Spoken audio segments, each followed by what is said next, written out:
Ang inaapakan ni Kuya ay mga cashew apple o prutas ng kasoy. Sa ibang tradisyonal na paggawaan ay nakapaas sila habang inaapakan ang mga prutas ng kasoy. Ganito ang kanilang paraan upang ma-extract ang juice ng cashew fruit.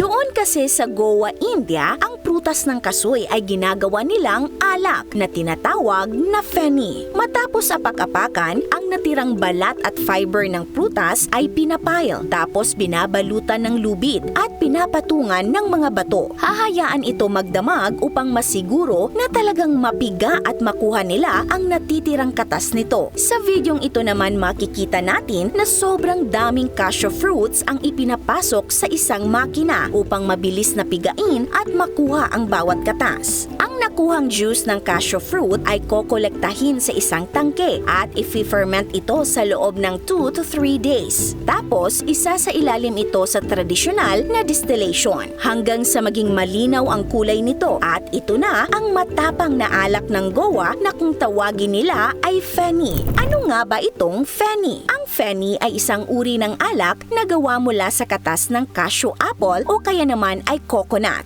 Pero sa Goa, India, ang cashew feni ang mas tampok na inumin doon. Ang alak na ito ay kilala sa taglay na fruity flavor at pagiging matapang dahil mayroon itong alcohol content na umaabot mula 40% hanggang 45% na talaga nga namang nakalalasing. Ang inuming ito ang salamin ng kasaysayan, tradisyon at buhay ng mga mamamayan sa Goan. Noon pa man ang mga sinaunang tao sa Goa ay gumagawa na ng alak na feni na galing sa niyog, parang lambanog dito sa atin. Ngunit pagdating noong 1500s, ipinakilala ng mga Portuguese sa India ang prutas na cashew na dinala nila mula sa Brazil. Dumami ang tanim na cashew tree sa Goa, India at di nagtagal napansin ng mga lokal na ang makatas na cashew apple ay maaari palang gawing alak.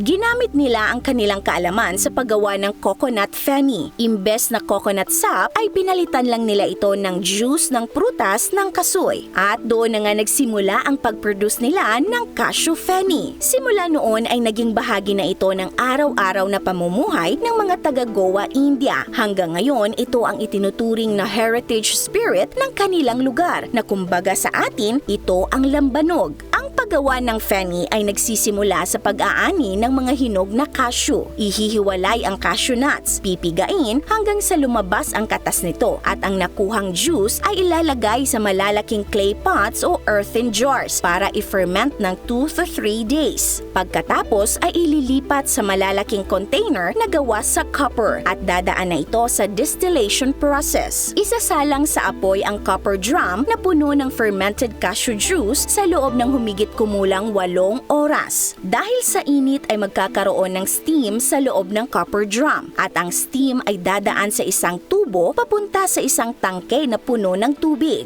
Pinapalamig ng tubig ang steam o singaw at dahan-dahan itong magiging liquid na tinatawag nilang urak. Ang urak ay isang inumin na may mas mababang alcohol content na ibinebenta kapag may gustong bumili. Kung walang bibili sa urak ay ibinabalik nila ito sa copper drum at muling i-distill ng 7 hanggang 8 oras pa. Kapag naabot na nito ang tamang temperatura, isa na itong feni na may 40% hanggang 45% na alcohol. Pero bakit nga ba mas pinipili nila ang tradisyonal na prosesong ito kaysa sa paggamit ng mga makabagong teknolohiya? Ayon sa isang local producer sa Goa, may malaking pagkakaiba ang resulta. Kapag ginamitan mo raw ito ng paa o mano-mano, nananatiling fresh ang amoy ng katas nito. Samantalang posible naman daw itong magkaroon ng amoy kalawang ang alak kapag kalawangin na ang ginagamit na makina. Pero may mga producer na rin ang gumagamit ng dimakinang crusher para sa mas mabilisang juice extraction. Gayunpaman, kagaya din ng ibang industriya, hindi palaging makulay ang buhay ng mga feni makers. Unti-unti na raw nawawala ang mga skilled workers sa Goa dahil sa hirap ng trabaho. Isa pa, itinuturing lamang itong country liquor o alak ng masa. Kaya nahihirapan ang mga local producers na itaas ang halaga nito sa kabila ng napakahirap na manual labor. Kung nagustuhan niyo po ang content natin ngayon, mag-comment ng big yes. This is Ate O from our Republic. Hanggang sa muli and stay awesome!